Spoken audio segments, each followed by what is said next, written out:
A very big hello to all my dear students. कैसे हो आप लोग?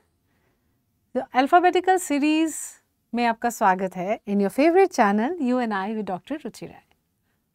चलिए आज का क्या अल्फ़ाबेट है? We will study E. Guess करिए क्या पढ़ना है हमें ई से? देखते हैं क्या है ये? ईज़ोट्रोपिया है ना। आप देख रहे हो ना इस बच्चे में राइट साइड राइट आई में क्या दिख रहा है? ईज़ोट्रोपिया। और जब हमने इसको चश्मे का करेक्शन दे दिया अब ये दोनों आईज स्ट्रेट हो गई हैं। सेंट्रल रिफ्लेक्स दिख रहा है ना आपको, ये दोनों आईज यहाँ पे स्ट्रेट हो गई हैं। यानी कि हम किस चीज़ की बात कर रहे हैं? एकोमोडेटिव ईज़ोट्रोपिया जो कि स्पेक्स के साथ करेक्ट हो जाता है। चलिए आगे बढ़ने से पहले एक बहुत क्विकली एक फ्रेमवर्क दे देते हैं। बहुत डिटेल तो डिस्कस नहीं कर सकते, हम क्रिस्प डिस्कशन ही कर पाएंगे यहाँ पे, लेकिन आपको ये याद होना चाहिए कि स्क्विंट डिवाइड होता है, is divided as manifest and latent. Manifest क्या है? ट्रोपियाज। लेटेंट क्या है? फोरियाज। फोरियाज कैसे फर्दर डिवाइड होते हैं? ईज़ोफोरिया, एक्सोफोरिया, हाइपरफोरिया। हाइपर मतलब एक आंख ऊपर एक नीचे है। हमेशा प्रोटोकॉल है जो आंख ऊपर होती है उसको मेंशन करते हैं। जब हम मैनिफेस्ट पे आते हैं ट्रोपियाज वो भी ऐसे ही डिवाइड होते हैं, ईज़ोट्रोपिया, एक्सोट्रोपिया, हाइपरट्रोपिया। एंड यस, और क्या डिवीजन है? कॉन्कॉमिटेंट और इनकॉन्कॉमिटेंट। रिवाइज कर लीजिएगा। कॉन्कॉमिटेंट मतलब primary deviation is equal to secondary deviation, कभी और इसको डिटेल में ले लेंगे। और इनकॉन्कॉमिटेंट में क्या होता है? सेकेंडरी स्पेशली, अच्छा पहले कॉन्कॉमिटेंट में डिग्री ऑफ जो स्क्विंट है it is equal in all gazes. Inconcomitant it is not equal. और इनकॉन्कॉमिटेंट में अगर हम पैरालिटिक स्क्विंट की बात करें तब secondary deviation is more than primary. Restrictive में उल्टा होता है, लेकिन पैरालिटिक स्क्विंट में secondary deviation is more than primary. चलिए ये डिटेल्स जस्ट एक फ्रेमवर्क के लिए आपको बता दिया। वापस आते हैं ईज़ोट्रोपिया पे, ठीक है। सो हम ये कॉन्कॉमिटेंट स्क्विंट डिस्कस कर रहे हैं mainly, not paralytic, that is esotropia. Esotropia accommodative भी हो सकता है, नॉन एकोमोडेटिव। यहाँ हम लोग पढ़ रहे हैं एकोमोडेटिव ईज़ोट्रोपिया। ये जो एकोमोडेटिव ईज़ोट्रोपिया का मतलब वो ईज़ोट्रोपिया, वो कन्वर्जेंस स्क्विंट जो एकोमोडेशन के एग्जर्ट करने की वजह से हो रहा है। यानी कि एकोमोडेशन तो हमने ए लेटर में पढ़ लिया बहुत अच्छे से, है ना। तो आपने वहाँ ये भी हम लोग डिस्कस किया था ना कि जो नियर रिफ्लेक्स होते हैं उसमें 3 कंपोनेंट्स है। जब भी हम लोग दूर से पास देखते हैं, convergence of eyes, meiosis and accommodation. तो जब भी एकोमोडेशन एग्जर्ट होती है कई बार कुछ बच्चों में क्या होता है? कन्वर्जेंस भी हो जाती है और इसी वजह से उनको कन्वर्जेंस स्क्विंट हो जाती है, ठीक है। तो अब आगे इसमें डिटेल पढ़ लेते हैं कि जो एकोमोडेटिव ईज़ोट्रोपिया है वो 3 तरह से है। ये क्वेश्चन आया हुआ है आपको, और जितने भी मैं ले लूँगी टॉपिक्स आपके A to Z में ये सारे क्वेश्चंस हैं।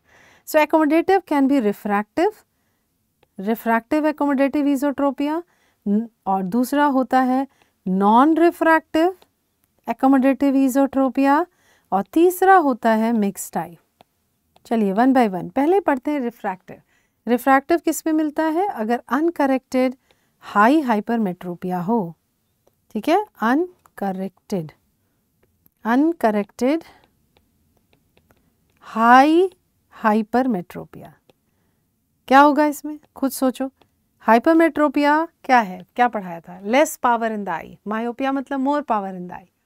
लेस पावर है तो आई के पास एक मैकेनिज्म है ना कि वो अपनी पावर बढ़ा सकता है, वो है अकोमोडेशन।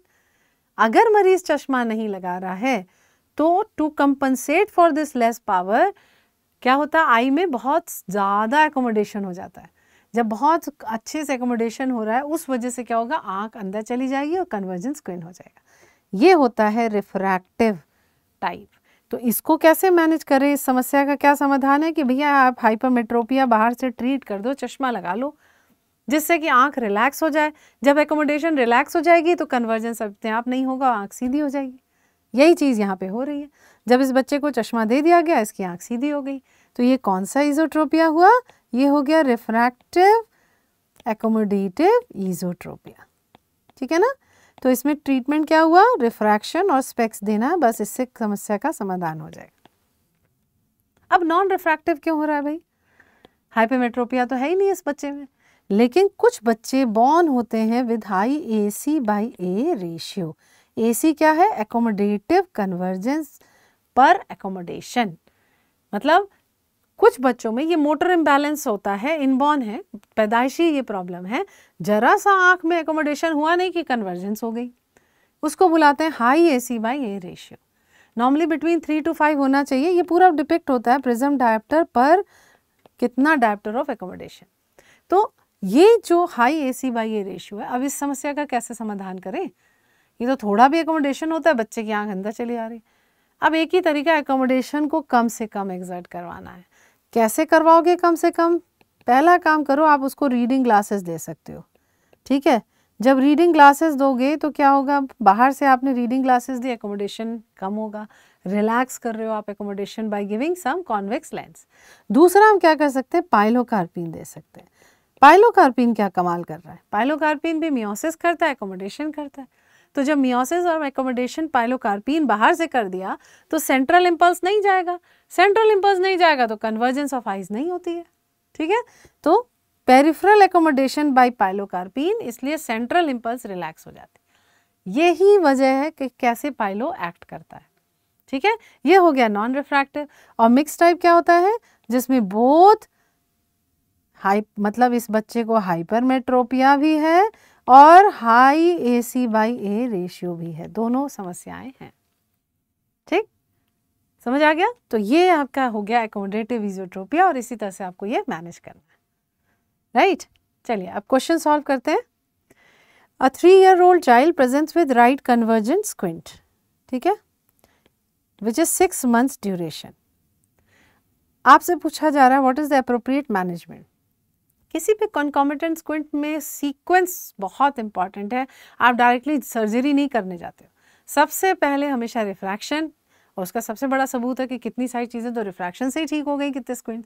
तो पहले तो हमेशा तभी ना पता चलेगा हाइपरमेट्रोपिया है कि नहीं, तो पहले रिफ्रैक्शन करना है, फिर हमें देखना है कि एम्ब्लायोपिया तो नहीं है। 6/6 विजन दोनों आँख में मान लो नहीं आ रही, मतलब एक आँख में एम्ब्लायोपिया है, तो आप ऑक्लूजन थेरेपी करोगे और उसके बाद भी बात ना माने उसके बाद सर्जरी करोगे। तो ये सीक्वेंस होना चाहिए, proper refractive correction, amblyopia therapy followed by surgery, ठीक है।